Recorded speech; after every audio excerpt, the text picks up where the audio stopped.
Assalamualaikum warahmatullahi wabarakatuh. Bismillah, alhamdulillah, wa syukurillah, ala nikmatillah, la haula wala quwata illa billah, amma ba'du. Pemirsa, ketemu kembali dengan Ki Lamung Putro, salam budaya warisan Nusantara. Pemirsa dimanapun Anda berada, izinkan saya untuk melanjutkan keterangan-keterangan saya tentang Gajah Mada, prajurit sejati Kerajaan Mojopahit. Pemirsa, di episode yang lalu dijelaskan bahwa Gajah Mada masih menunggu proses perabuan dari gurunya, yaitu Kiai Pawagal dari Bandung.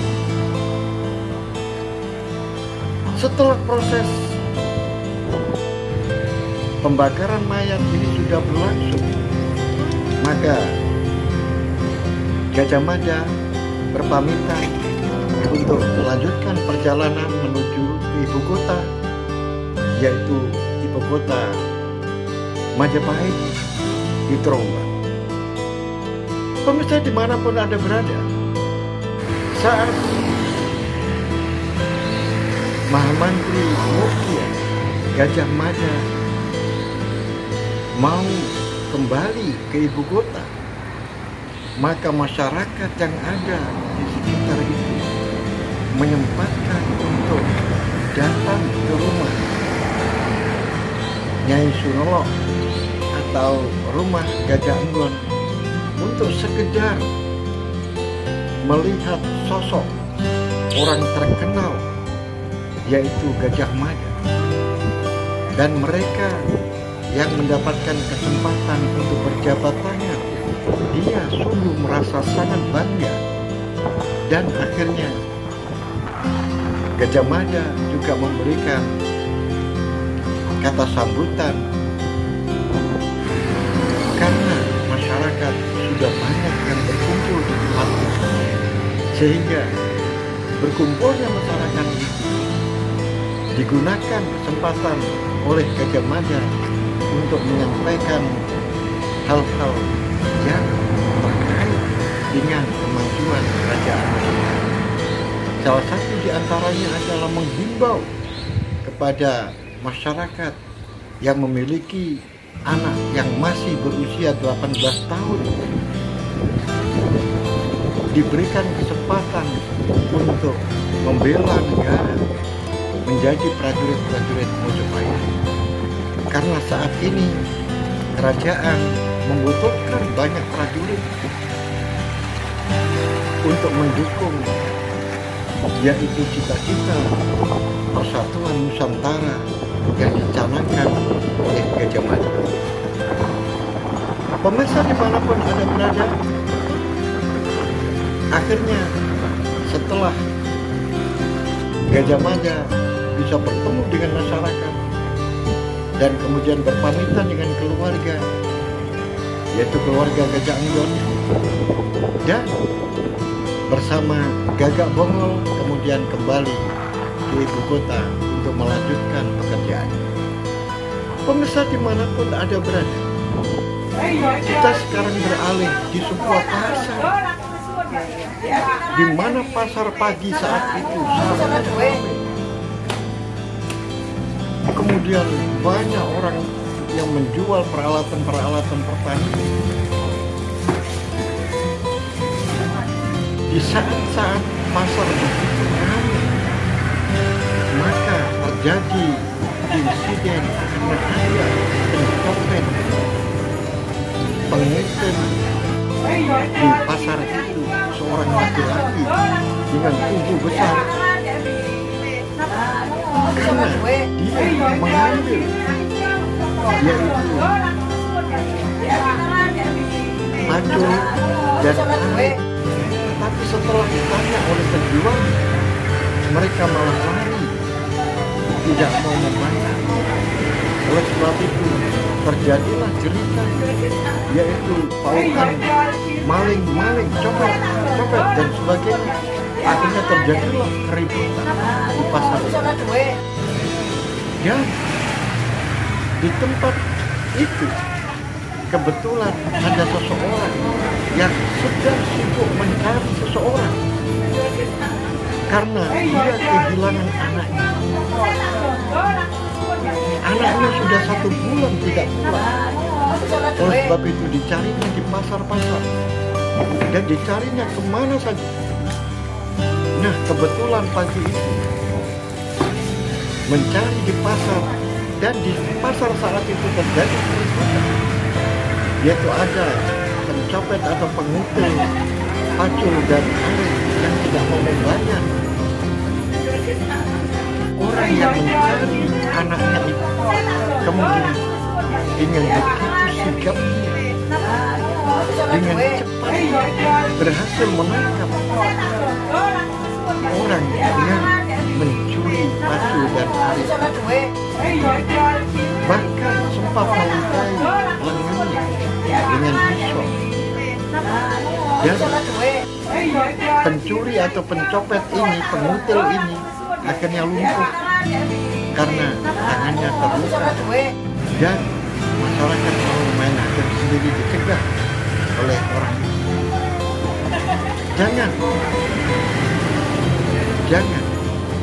Jangan main hakim sendiri, saudara-saudara. Orang ini mengutil pacul atau arit mungkin dikarenakan karena dia tidak memiliki uang, atau mungkin dia tidak memiliki makanan di rumah sehingga terpaksa mengutil atau mencuri pacul itu. Sekarang dia sudah tertangkap, jangan main hakim. Akhirnya menjadikan orang ini berkumpul lebih banyak, memayung. Orang yang terduduk tadi itu menjadi tontonan dengan darah yang ada di lengannya terus mengalir. Nah, akhirnya orang-orang itu sadar tidak main hakim sendiri. Dan kemudian orang yang menangkap tadi mengatakan, mana yang punya pacul? Akhirnya ada orang yang mengacungkan tangannya. Saya, itu pacul saya, itu arit saya. Ini saya kembalikan pada kamu. Ini aritnya. Sudah kembali kamu pegang. Kemudian orang yang mengutil atau mencuri tadi kemudian diangkat untuk berdiri. Jangan ada yang main hakim, jangan ada yang main hakim sendiri, nanti berhadapan dengan saya.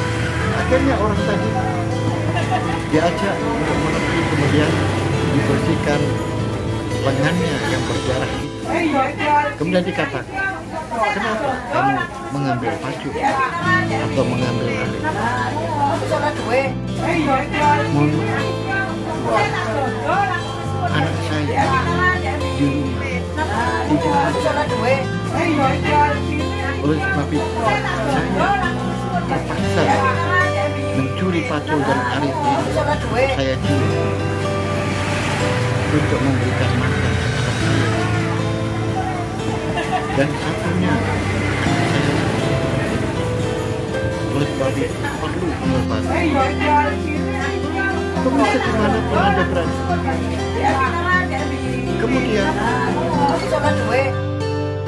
seseorang yang menangkap pencuri ini merogoh kantongnya yang berisi uang, kemudian memberikan uang itu kepada pencuri tadi. Kemudian dikatakan, ini ada uang sedikit, kamu jangan mencuri lagi, sekarang pulanglah.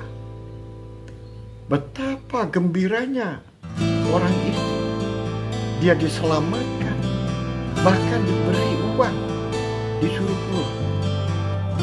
Kemudian orang-orang yang kumpul tadi mengatakan, banyak yang berceloteh ini dan itu, tetapi hanya didengarkan saja. Kemudian orang tadi mengatakan, saudara-saudaraku, jangan main hakim sendiri. Kebetulan aku pas ada di pasar ini, saya sebetulnya mencari anak saya. Nama saya adalah Pradabasu. Orang-orang terkejut dengan nama Pradabasu, karena orang ini terkenal, nama Pradabasu itu terkenal, sehingga orang-orang tadi yang berkerumun di pasar itu menjadi terkejut.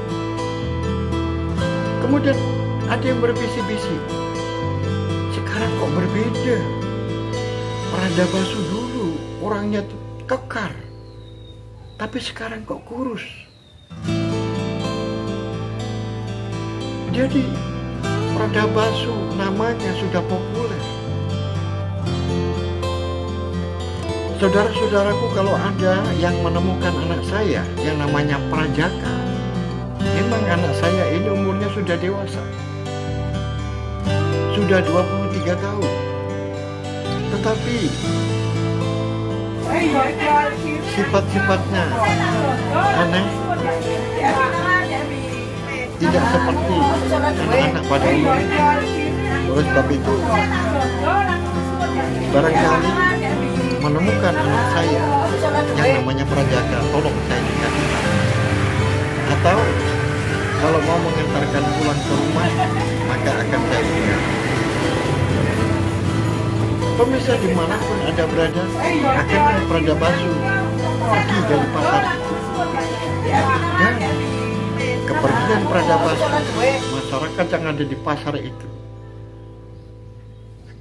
ada yang mengatakan bahwa Pradabasu itu seorang pahlawan. Dia memang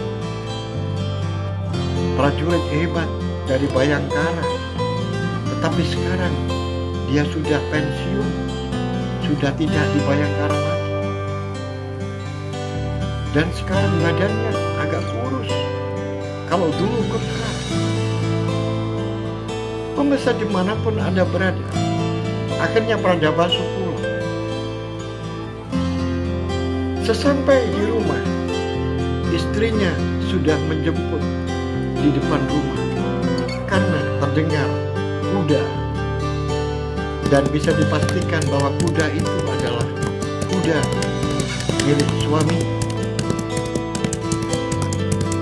Dia adalah Dyang Menur Sekar Tanjung. Dyang Menur Sekar Tanjung yang dulu ditolong oleh Pradabasu. Kemudian karena Dyang Menur dicampakkan oleh suami yang lama, yaitu Raden Kudomerto, akhirnya dia bertekad untuk hidup bersama. Dan perkawinan Dyang Menur Sekar Tanjung ini dengan Pradabasu dikaruniai seorang putri yang namanya Pratiwi. Kemudian bagaimana dengan anaknya Dyang Menur Sri Tanjung dengan Raden Kudomerto yang saat itu dibawa bersama dengan Pradabasu. Pradabasu menggendong Prajaka, sedangkan Dyang Menur menggendong putranya yang saat itu dia Huya. Kemudian dengan naik kudanya, kemudian mendatangi, mengajaknya kembali ke istana. Tapi oleh Dyang Menur dipilihnya ikut bersama Pradabasu. Dan anak yang dulu digendong, yang masih bayi itu, sekarang sudah berumur 18 tahun dan sudah menjadi seorang jejaka yang begitu tampan seperti ayahnya, gagah. Bahkan sekarang dia bekerja sebagai seorang prajurit Bayangkara. Dia adalah memiliki sebuah nama, Kudo Swaboyo. Profesor dimanapun Anda berada, akhirnya ditanya oleh Dyang Menur, bagaimana Kang Mas, Prajaka sudah ditemukan. Prajabasu hanya menggelengkan kepala. Sudahlah Kang Mas, istirahat dulu. Pemirsa dimanapun Anda berada, Dia Menur yang begitu telaten merawat Prajaka yang pikirannya tidak seperti anak-anak yang lain. Sekarang sudah tumbuh normal. Umurnya sudah 23 tahun. Kemudian, kalau dikatakan anak ini abnormal, tapi sekarang ini tumbuh menjadi seorang pemuda yang memiliki keistimewaan yang tidak dimiliki pemuda yang lain. Kalau dia menghitung sesuatu sangat cepat dan akurat.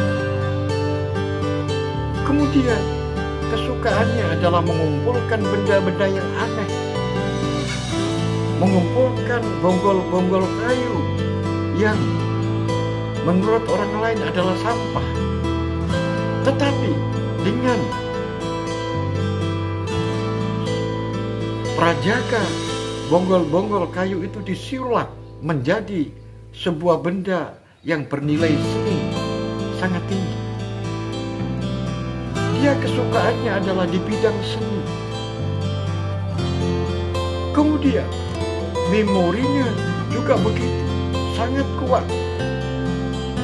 Dia bisa mengingat-ingat sesuatu yang sangat lama.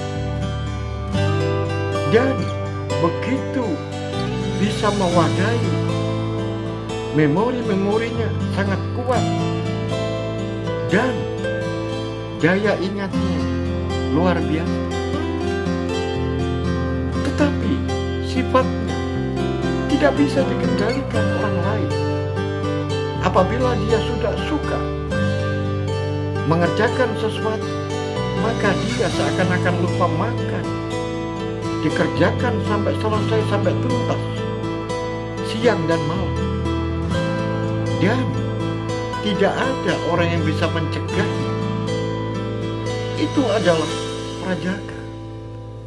Sekarang hilang, sudah 1 bulan. Sudahlah Kang Mas, jangan terlalu dipikirkan. Karena anak kita itu sudah dewasa. Pasti nanti akan kembali. Pasti dia tahu rumahnya. Baiklah Nyai. Kemudian belum habis Prajabasu bercakap-cakap dengan istrinya, yaitu Dia Menur Sekartanyu. Tiba-tiba disapa anaknya, yaitu Pratiwi. Ayah sudah pulang. Iya Pratiwi, ayah sudah pulang. Bagaimana? Kakang Prajaka sudah ketemu belum? Belum. Wah, kakang ini kemana ya? Merepotkan ayah saja. Oh tidak, kakangmu itu pasti punya sesuatu yang belum waktunya pulang. Iya, kakang itu aneh. Itu adalah celoteh dari anak gadis dari Prajabasu sebagai buah cinta, buah kasih sayang dengan Dia Menur, melahirkan seorang anak gadis cantik yang diberi nama Pratiwi. Tiba-tiba terdengar suara kuda. Kemudian, ayah, itu suara kuda. Itu pasti kakang itu yang datang. Coba kamu lihat, kata Dia Menur. Maka berlarilah gadis cilik ini ke depan rumah. Oh, yang datang bukan kakang Prajaka, ibu. Yang datang adalah kakang Kudo Swaboyo. Betapa terkejutnya ibunya. Dan ayahnya juga langsung keluar. Karena yang datang adalah Kudo Swaboyo. Kudo Swaboyo adalah anaknya dia menur dengan suami yang dulu, yaitu Raden Kudamarta. Nah, keterkejutan Pradabasu dan dia menur disebabkan karena dia ada di Kesatuan Bayangkara, yang mana 1 minggu yang lalu itu sudah pulang. Biasanya 1 bulan, bahkan terkadang sampai 3 bulan baru sambang rumah. Tetapi ini baru 1 minggu sudah kembali. Kemudian setelah menaruh kudanya di gedokan, kemudian didatangi oleh ayah. "Anakku, kamu sudah pulang?" "Iya, ayah." "Bagaimana Kakang Prajaka? Kemana dia?" "Aduh, kakangmu sudah 1 bulan tidak pulang." "Kemana ya?" "Nah itu ayah mencari kemana-mana, belum ketemu." "Iya, kakang memang orangnya seperti itu, ayah." "Iya, tapi ibumu kan sangat khawatir, aku juga. Aku beda kalau melepas kamu. Kamu dengan kakangmu beda, walaupun usianya tua kakangmu, tapi aku lebih tega kalau kamu itu yang pergi. Karena apa? Karena bisa menjaga dirimu sendiri. Kalau Prajaka ini, kamu sudah tahu sendiri kan?" "Baik kan, ayah, aku sudah tahu. Gak usah cerita kalau masalah itu." "Oh iya, ayo. Belum masuk ke dalam rumah sudah ngomong yang macam-macam," kata dia menur. Pemirsa dimanapun Anda berada, akhirnya setelah duduk, kemudian ibunya sudah menyuguhi singkong rebus dan minuman, yaitu jahe hangat. Maka terjadilah pembicaraan antara Kudo Swaboyo, ayah tirinya, yaitu Pradabasu, dan ibunya Diamenu. Sementara Pratiwi sudah bermain-main di luar. "Aku heran anakku, kamu kok pulang? Biasanya kamu kan 1 bulan atau 3 bulan. Apakah memang kamu pulang ini dapat izin dari senopatimu?" "Aku sebetulnya pulang ini mau berpamitan sama ayah sama ibu." "Duh, pamitan kemana?" "Saya mendapatkan tugas ayah untuk pergi ke Sunda." "Duh, Sunda? Sunda itu jauh." "Benar ayah." "Kemudian untuk apa? Apakah akan terjadi perang antara Sunda dengan Majapahit?" "Oh, tidak ayah. Jadi ini bukan perang ayah, tetapi ini adalah saya ditugasi untuk mendampingi Patih Maduratna dan Mapati Empu Elang untuk pergi ke Sunda karena menemui Prabu Linggobuwono." "Untuk apa datang ke sana menemui Prabu Linggobuwono? Apakah akan terjadi sebuah perdamaian antara Majapahit dengan Sunda?" "Oh tidak ayah, tidak.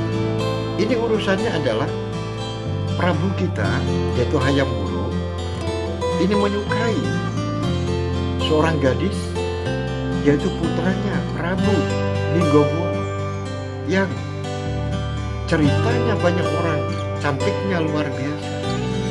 Oleh sebab itu, Prabu Hayam Wuruk tidak akan mau menikah kalau tidak mendapatkan putrinya Prabu Linggobuwono." namanya dia ada di sebelah timur letaknya dengan Sunda Pakuan. Jadi Sunda Pakuan lebih jauh lagi. Kamu ditugaskan di Sunda yang mana, anakku? Kayaknya ya Sunda Kawali. Berarti Sunda Galuh, benar ya. Nah, kalau di Sunda Galuh ini tidak begitu jauh, artinya lebih jauh dari Sunda yang satunya, yaitu Sunda Pakuan. Nah, kamu kok ditugasi ke sana? Siapa yang menugasi kamu? Aku ditugasi oleh Rakrian Mantri Muktia Gajah Mada. Loh, kamu ditugasi langsung? Benar, ayah. Kamu kok akrab hubungannya dengan Rakrian Mantri Muktia Gajah Mada? Ayah kan sudah tahu. Saya pernah menjadi ajudannya selama 2 tahun. Sehingga hubungan saya dengan Mahapate Gajah Mada ini sangat akrab. Kemudian sekarang ini saya digeser untuk menjadi ajudan. Satu lagi, anak. Kamu tadi mengatakan bersama mengawal, yaitu Pate Maduratna dan Mahapate Putilang. Kemudian ada Gajah Pradonggo yang ikut juga ke sana. Kemudian misinya apa?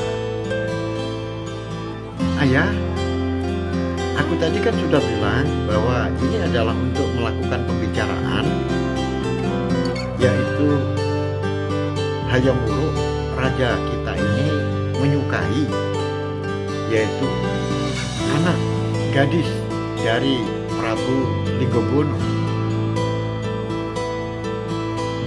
Nah, oleh sebab itu misinya adalah untuk mengetahui apakah pembicaraan awal ini kemudian ada tanggapan dari pihak Sunda.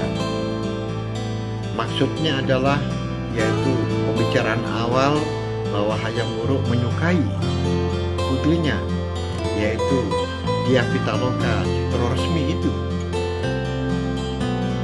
Kemudian di samping itu juga ya, Majapahit juga mengirimkan juru gambar, yaitu setelah nanti ketemu dengan Dyah Pitaloka Citraresmi, kemudian diperintahkan oleh Prabu Hayam Wuruk supaya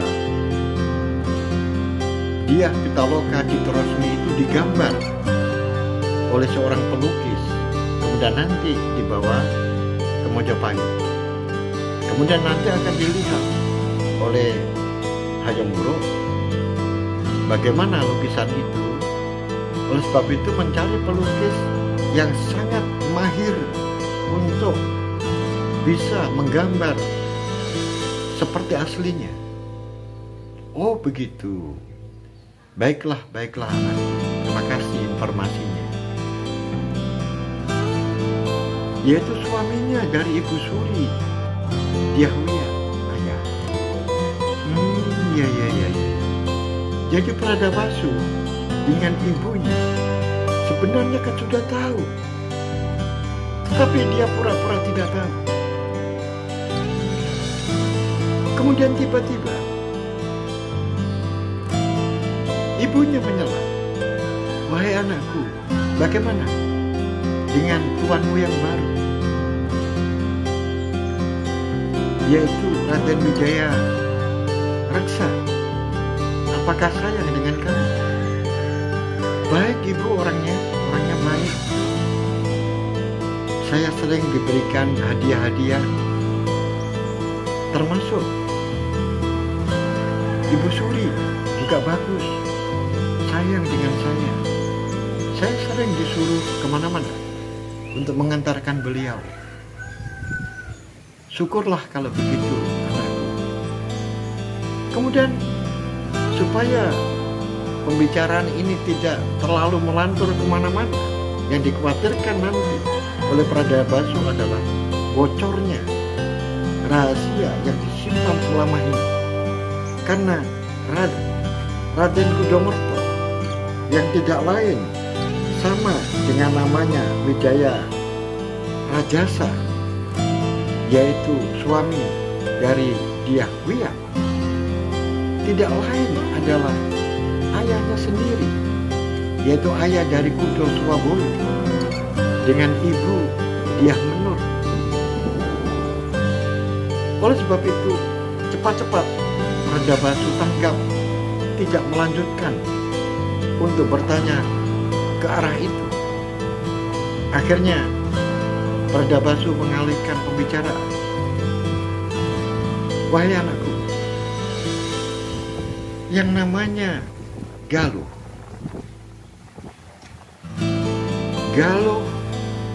Kawali, kalau ditempuh lewat laut,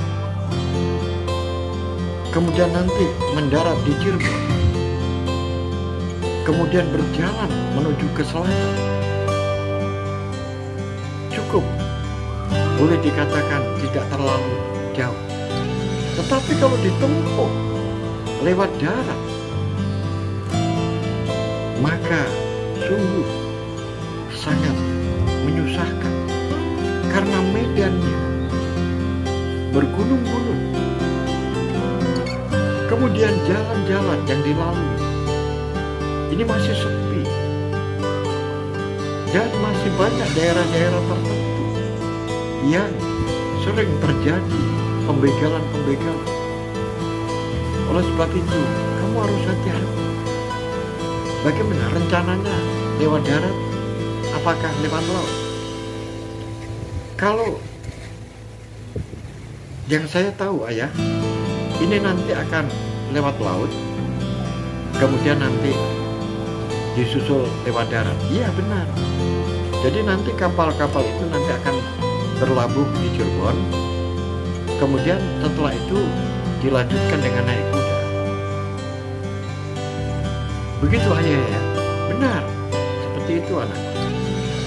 Pemirsa dimanapun Anda berada. Kemudian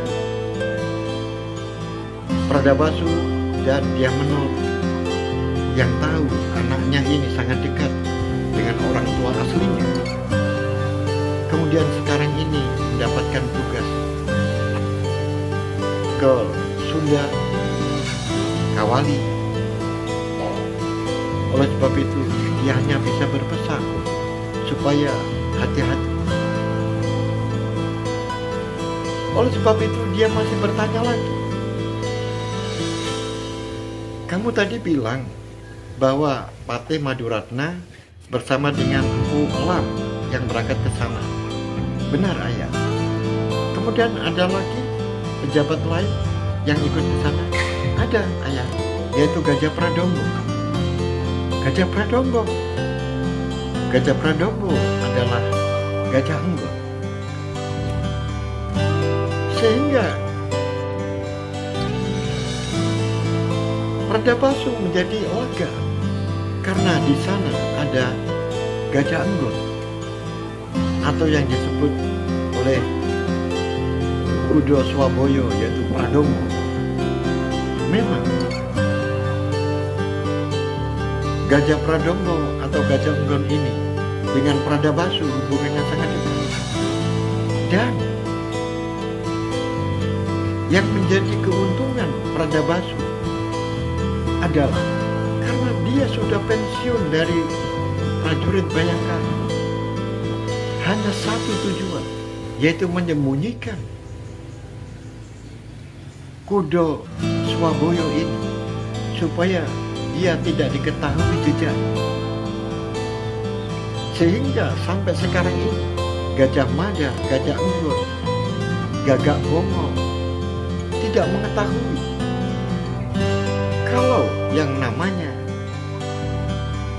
Kudo Swaboyo adalah anaknya Raden Kudomerto.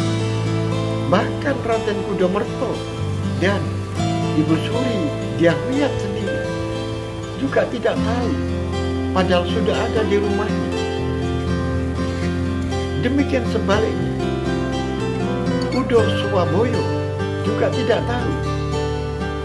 Dia menyangka ayahnya adalah Pradabasu, padahal dia sudah berada di rumah orang tua aslinya, yaitu Raden Kudomerto.